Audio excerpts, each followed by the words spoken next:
Hey there, it's Lokazi. Thanks for joining me again for another set of games. Here we have Slai spawning in the bottom right-hand position here on Shakuras Plateau as the yellow Zerg. And we have Tenjhotenge, not exactly sure that's how it's said, but, you know, pretty good guess, in the top left-hand corner as the teal Protoss. Now, close by ground and close by air are pretty much the same here on Shakuras Plateau. There's not really that much of a difference unless the Zerg player is going for a drop play or there's a Terran in the game. And neither one of those is probably going to be in the case in this game, though I have seen Slai going with some Hydra drops for his Protoss more recently. Hydra, Roach, not necessarily Doom drops, but definitely, you know, like 2, maybe 3 Overlords dropping in, trying to deal a good amount of damage, take out tech structures, a la dropping Marauders with the Medvac if you were a Terran player, that kind of play. And we actually have 10 scouting directly across, it looks like, so he is going to scout Slai very fast, and this is really beneficial to him because he can see, A, is there a spawning pool down? If there is, okay, then I'm going to go annoy this area with my probe, but I'm probably not going to build a pylon due to the fact that 4 Zerglings are going to kill it really fast. If there's not one down, you can go ahead and drop a pylon and head back home and get mining time, actually, because you know he's got to drop a pool, then build those Zerglings. You know, there's like an extra 30 seconds added on there. And Slai looks like he thought about dropping the pool, but now he's going to scoot out with 2 drones, see if he can't annoy it away. And actually, the probe leaving this area, and I don't think it's going to, no, it's not going to get back in time, and Slai's going to be able to easily pick up his natural expansion. So a little bit of a slip up there by 10. I guess he saw lack of spawning pool and thought he would come back into the base. I'm not sure why he did that. Maybe he assumed, oh, he scouted me, now he's going to drop a spawning pool. I'm going to go make sure he dropped a spawning pool. But Slai, ever tricky with his drones, hadn't dropped a spawning pool. And we actually see 10 fast expanding here, so maybe his intent was to kind of bait that expansion and then maybe try and get some cannons and deny it, but it doesn't look like he's going to be able to pull that off. That probe sent away. This drone over here for 10 annoying this probe. I'm sorry, this drone over here for Slai annoying 10's probe. And we have the wall starting up here. We have the gateway and the photon cannon going up. Cancel trick to throw off the drone. And now he's sitting in the natural, just trying to be as annoying as possible. And it does get picked off there. And the expansion goes down in 410. Slai's is almost finishing though, so he's a good 90 seconds-ish ahead. Spawning pool just finishing up. No gas has been taken, so this is a gasless opening out of Slai over here. And this drone is not, 1 HP. Very nicely done, drone. Very nicely done. And can it make it up that ramp? I'm not sure. It does. That probe could have shanked it in the face with its, you know, electric shank, but it didn't. And it is going to get in here and scout 2 assimilators, which is a good spot for 10 because Slai would steal one of them otherwise. But a bad spot because why are you taking 2 gas when you only have 1 gateway down? That means I can do a lot of pressure with Zerglings and Roaches. Zerglings even because there's no wall off. So, especially with speed, you can just run right by. Now, does Slai have speed in production? No, he does not. He does not have gas. He still hasn't picked it up. Is sticking to this gasless expand, even though he just scouted 2 gas over there. So he's not going to go for punishing this greedy play out of 10. He's actually going to go for a little bit more of a, you know, 2 base, picking up his 3rd, defending the 3rd, probably type of push. We have cybernetic score going down here for 10 with another cannon. So there's 2 cannons defending up here. Be more than enough to hold off pretty much any number of Zerglings. They killed them in 2 shots. So Slai picking up his 3rd here at the 5:40 mark. Ridiculously fast 3rd. Usually an early 3rd is like 7 minutes, 6:30 to 7. So this is a good 30-40 seconds ahead at least. So pretty early expansion there. Double gas being picked up in the main base of Slai. Has not decided what he's going to go. He hasn't dropped a Roach Warren, though there isn't that much of a point if you're not on any gases, but you can still build it slightly beforehand if you sense any pressure coming out as you pick up the gases, and then just throw 6 drones on there really fast and then start pumping out Roaches relatively quickly. But doesn't look like that's what he's going to be doing. Slai's actually been using the, I'm not really sure who developed it. I've seen Maro using it, a few other players where you pretty much mass lings and get infestors because they're really good units, I heard. And then you actually see Destiny neural parasiting Colossus and just surrounding with Zerglings and watching everything just melt away. So it's a pretty legitimate strategy, I think. I like Zergling Infestor play, and you can follow it up with Ultralisk to stomp down any force fields, as well as they do great versus Colossus and Stalkers, which is generally what the Protoss army consists of.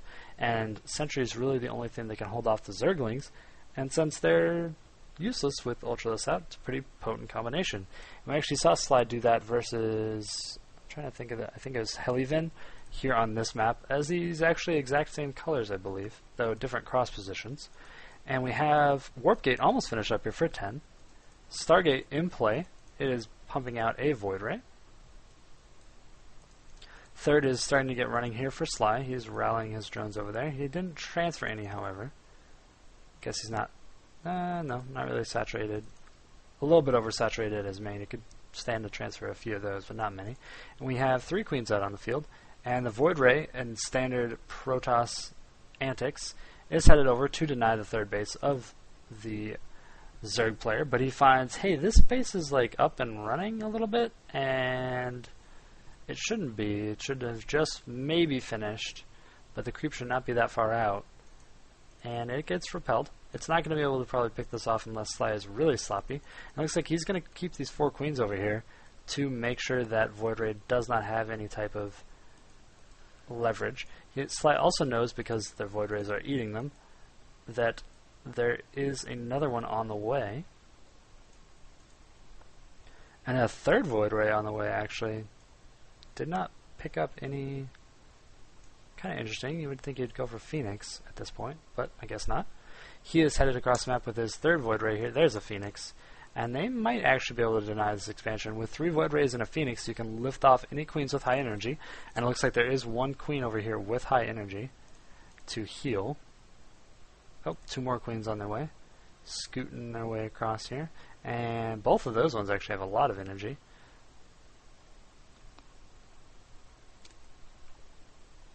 Sorry about that, needed a sip of water, my throat was getting a little dry. And we actually have 4 queens defending this third base,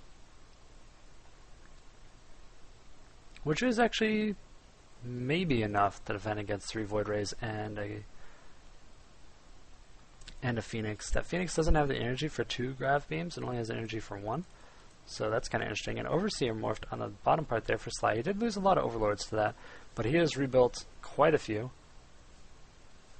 Good transfuse coming out of Slai there, though 10 did pick up the queen with the highest amount of energy, and he is trying to focus that one down as fast as possible, but it's just getting killed. There's 2 more queens from the low ground, and a Void Ray was lost. A Phoenix and a Void Ray are at low HP, and Slai does fend that off with just queens, which everyone should pay attention to, because Zerg like to complain about their lack of anti-air.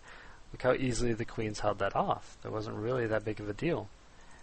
There was, like 2 good transfuses on the lifted queen, but even still, it's really not that difficult.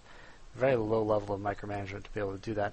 And Slai looks like he got Overlord speed, and this Overseer is booking it across 10's base. It is trying to find out what tech path has been chosen.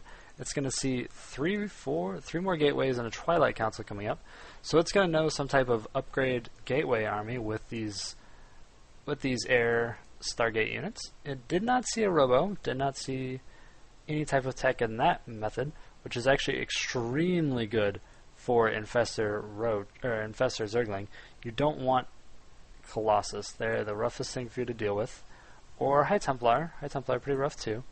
And we actually have a Forge going down 4 upgrades, the second one I assume. Yeah. And it looks like maybe +1 was already down on the ground. Give me a sentry. There we go, yeah. +1 is already down for ground. And +2 is researching. Second Forge going down, a Cybernetics Core, and 2 Robo Bays actually. Looks like he's going to just destroy that Cybernetics Core to be able to move out. And we have Blink going down for the Stalkers. So there's going to be a Colossus Stalker Ball, which again, the Zergling Infestor is the proper counter to that. The High Templar are actually the counter to the Infestor Ling play, as A Storm dominates Zerglings. They don't even need to stand in it for a full duration to get melted, as they have such low HP. They only actually have to stand there for like 2 ticks of it. I think it'll die. I think it's 15 to tick over 6 ticks or something like that. over 6 seconds, maybe? Not 100% sure. Dark Shrine going down here in the back, as well as a Templar Archives, but these drops are going to actually probably pick off both of those buildings and deal a lot of damage to the mineral line here. Slai dropping out these Zerglings, which are at +1. And the Zerglings are going to deny this Dark Shrine, which doesn't look like it's going to get cancelled. Yeah, it's actually killed. And then they're going to destroy this pylon, which is powering this being produced Templar Archives. There are a lot of Void Rays, well, 2 Void Rays, a few Sentries, and quite a few Blink Stalkers here, so they're going to be able to hold that off pretty easily. Slai, however, just going to kind of scooch away with all those. The Templar Archives did finish because there was a little bit of mismicro over here going for that pylon. But it's pretty well. Phoneix is harrying these Overlords as they run away, and there are no air units out on the field for Slai. He does have quite a few Infestors that he actually might want to pick off these 3 Phonexes with. It's kind of a question, as they take quite a few Fungal Growths to kill because of the fact that they're not armored, so they don't take extra damage. But at the same time, you don't want them lifting off all of your Infestors in a giant fight. The Infestor is actually being picked up there by Slai, which is an interesting choice. A Fungal going out. That's going to pick off one of the Phonexes, it looks like. And the other ones are going to be forced away by these waddling, gun-wielding Infested Terran. Not really sure why he picked up these Infestors with the damaged Overlord. Kind of interesting. Slai moving across to deny the 3rd of 10 here. And I think he's actually, yeah, he forces to cancel on it. And these Zerglings are going to run away and try and engage at a better choke area. They're just going to run up here and wait for all the Stalkers to come up and then try and surround as well as possible. Or just get a run by. But a force field is used, so Slai is forced to engage. He does bait 2 force fields, which isn't the worst situation in the world. And he gets a few Stalkers, so pretty good blink micro. Blinking back down the hill, actually.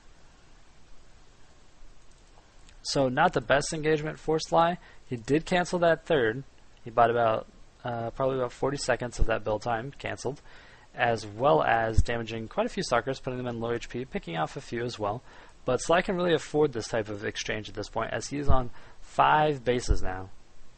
That's a lot of bases. Zerg are crazy. And he just has Overlords flying around everywhere. They just creep the entire side of his map. Really good groups right here by Slai. Needs to start pushing out through the middle, though, a little bit more. And we have 2 Overlord drops coming up here towards the top. There was a Zergling on the low ground like, hey, can I come up?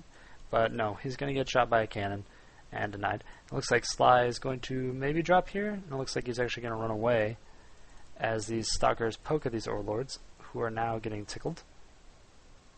And in the meantime, Slai is... Oh, I thought maybe he was dropping down here. He has burrowed his Zergling at the 4th, which is really annoying. You got to move an Overseer down there to take it out. And in the meantime, the army in the middle still hasn't picked up a Colossus. These 2 Robos actually sitting totally inactive. And these Zerglings getting a few probe kills here. They're at +2 damage, and the Hive is down, so I'm wondering... Oh, there's Ultralisk switch, +3 damage. Greater Spire being researched behind that for the easy switch to Broodlord should the need arise. Though, as there are Void Rays already out on the field, probably not the best call. Though the Corruptors can melt them pretty quickly, as there are only 2. But large Ling Ultra Army out here in the middle. +4 on the carapace of those Ultralisks, which means they're only missing 1. And these cuddly little fellas are going to stomp all over those Blink Stalkers when they get there. Quite a few Banelings being morphed here, actually, for Slai. Good 11, actually, being morphed. You can just look at the production tab, but there was double-clicking and checking. And we have good Spore Crawlers and a Spore Colony built at each expansion, which is, of course, the greatest thing to do ever as a Zerg.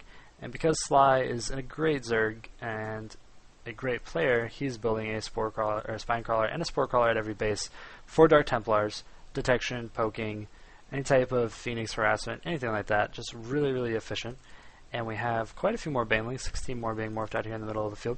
Centrifugal Hooks isn't done, though, and I would have actually preferred Slai keep those as Zerglings for right now because of the slow speed. But they're going to deal a lot of damage regardless, and they're at +3, which means they explode for a lot. And here we have the engagement going down, the Ultralisk moving in first, tanking those Archons, really well done there, and no Blink Micro actually out of 10. I think he kind of realized this army is just going to dominate me. Slai picking up these Void Rays actually, and not having them kill each other, a little bit of a... Oh, 10 left in the game. A little bit of mismicro there. You want to actually have them shoot each other and take down their shields as much as possible, and then you can just fungal them once or twice after that. And this Infestor would probably actually fungal and drop an infested Terran before it got finished off. But really, I think the indecision of 10 back here is what cost him the game. He picked up a Templar Archives, which is good. He morphed Archons, which, again, is good. They're really good versus Zerglings. They're not that great versus Ultralists, though they're not terrible. Ultralists are biological, so they do take that extra damage, so Archons deal way more damage to them than they actually receive back, as I don't believe they are armored. And then the High Templar are great for killing the Infestors. As long as the Infestor has half of its health bar, you can feedback it and kill it instantly, so that's really good. But he didn't pick up Colossus. I think he would have been much better served with Colossus in this army instead of the Void Rays, though he did try and get a good amount of harassment, but I think he should have swapped off of that after that initial trying to deny the third and getting denied at denying. I think he probably should have switched off that. But all in all, very good play out of both players. Slai really showing the strength of this Ling Infestor Ultralisk with some drop play with all those Zerglings. I mean, you can throw away 16 Zerglings like nothing. That's nothing to lose. 800 minerals, or I'm sorry, less than that actually. 400 minerals. Yeah, that's nothing for a Zerg player. Look how much he's floating here at the end. Granted, he is on 5 bases, but generally gas is the limiting factor for Zerg when they're going with this Infestor play. So really, you can just throw a lot of Zerglings around, and the drop play makes it really efficient, keeps the Protoss on their toes, keeps them running around with their entire army. You saw how long that drop play denied this third because he was afraid to go over there and getting surrounded, and he went ahead and took advantage. Slai went ahead and took advantage of that by building up a good force of Zerglings and then running over here and instantly denying the expansion pretty much right when it went up.